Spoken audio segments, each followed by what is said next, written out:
shows that drama offers many benefits for language learning, but most of this research measures language development rather than learner experiences, and very few studies focus on drama with adults. So to fill this gap, I studied students' perceptions of and transformations within drama. Michel Foucault asks that we situate any study within broader societal power structures, but he also views power as everywhere. That is, we all already have power.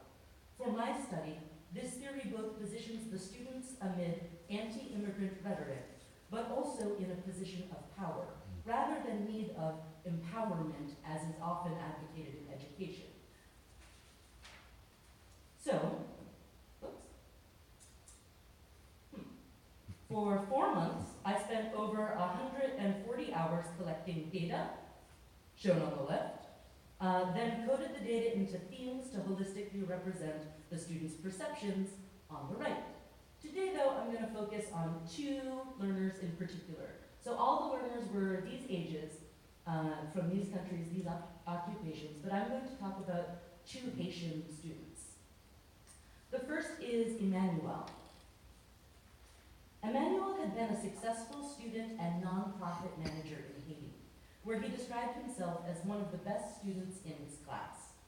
Here, he worked at Wendy's, and in this classroom, he felt that he struggled, and his classmates often had to help him. As an ESL student, he framed himself from a deficit perspective. As you can see in the second interview excerpt, he says, "I can't speak. I feel like, in my head, I am not good." However, when the rehearsals began, the teacher cast him in the main role as a man who could perform miracles. The next excerpt shows him repositioning himself through theater, saying, "You feel you are very important." Here, we can see a transformation from viewing himself as someone who is not good in ESL to a successful and competent person performing in English, and from someone needing help from his peers to a person of importance in the classroom community. Sarah was a lawyer in Haiti and unemployed in the US.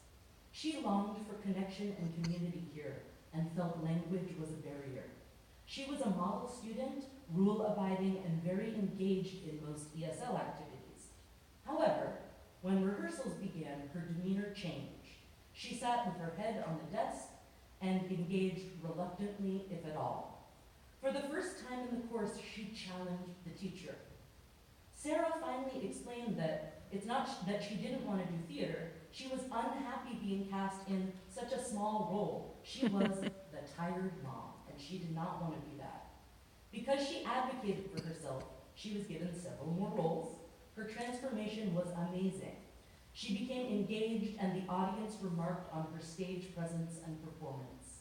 Afterwards, she said, "I'm happy to be here. I have new friends. It's not perfect, but I tried." Through drama, Sarah became a self-advocate, a more confident speaker of English, and a member of community, which she had missed so badly before. In conclusion, this study shows that drama can be an identity for affirming practice that can work to counter deficit-based conceptions of immigrants in the US in second language classrooms.